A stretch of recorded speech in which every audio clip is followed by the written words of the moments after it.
Good morning to you. This is Mark Sudduth, and here's what's up in the tropics for Friday, June the 3rd, 2022. A lot going on out there. We are tracking potential tropical cyclone 1 in the southeast Gulf of Mexico. That'll be headed towards Florida with a bunch of nasty weather, squally conditions, very heavy rain, and even some storm surge potential. We'll take a look at that graphic in just a moment. Meanwhile, we have another area. It's back, the yellow area that you see there, an area of disturbed weather, low potential for development, but that weather system could make its way towards Bermuda over the next day or so. All right, the track map hasn't updated yet for whatever reason from the National Hurricane Center with the 8 a.m.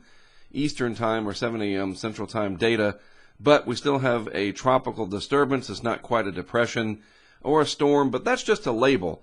The overall idea is this will strengthen into a tropical storm. It'll get the name Alex, and it'll head off to the northeast towards the southern part of Florida, affecting western Cuba, the Florida Straits, the Keys, again South Florida, and even the northwest Bahamas. All of those regions there under the gun for squally conditions, very heavy rainfall, maybe some water spouts offshore, and where you have the wind blowing onshore, you could see some storm surge issues as well.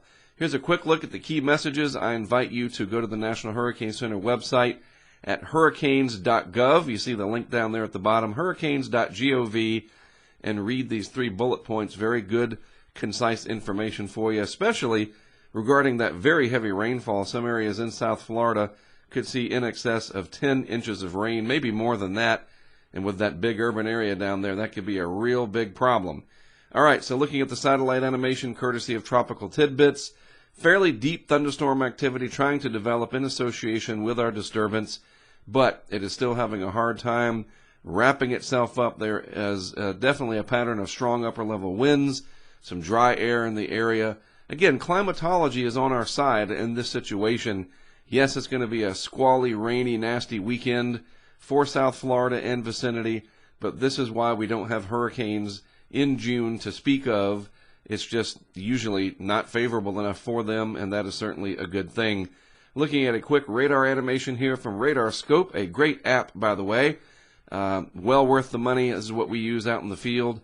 A lot of rain heading up from Cuba, going to cross the Florida Straits there into the Keys. So if you have plans to go down to the Florida Keys, be very careful, not only while you're down there, but just driving to get there. US 1, the Florida Turnpike, I-75, you name it, I-95, all those people down there, slow down, try to prevent that hydroplaning if at all possible. All right, the storm surge anywhere from around Longboat Key down to the Keys themselves, the Florida Keys as we know it, maybe 1 to 2 feet with a peak surge of 3 feet, where the onshore flow, the wind blowing onto the coast, piling up the water against the coastline, we could see about 3 feet of total storm surge in the areas in blue there. So keep that in mind. If you have marine interest, you need to moor your boat.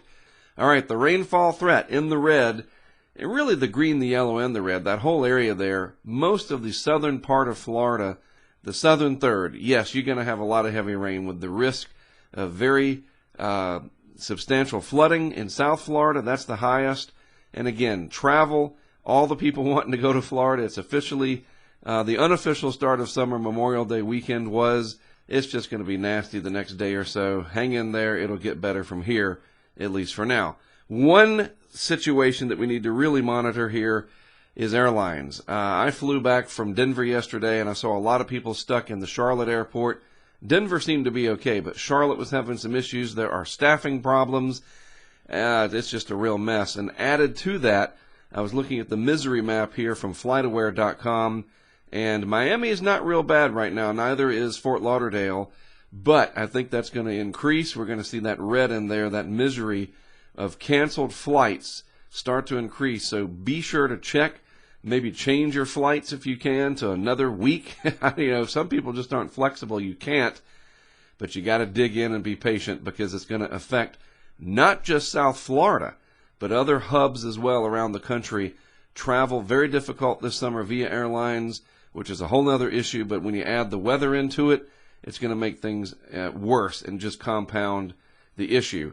Also, a slight chance of severe weather, slight risk as it's called, from the Storm Prediction Center way down there in South Florida. Yes, some of those bands could produce locally severe gusts, maybe some waterspouts, and if they come on shore, they become tornadoes. So do keep that in mind if you're down there. All right? All right, well, that is it for What's Up in the Tropics. Later today, I'll go into more details on what we can expect from our system. Probably going to be named by that point in time this afternoon. Tropical Storm Alex, we will assume so. So we will discuss it in more details later today on my Hurricane Outlook and discussion exclusively on YouTube and Facebook. You can find me at HurricaneTrack, Hurricane Track, all one word, on both YouTube and Facebook. All right, I'm Mark Sudduth. Thanks for tuning in. I'll be back with more for you here tomorrow morning.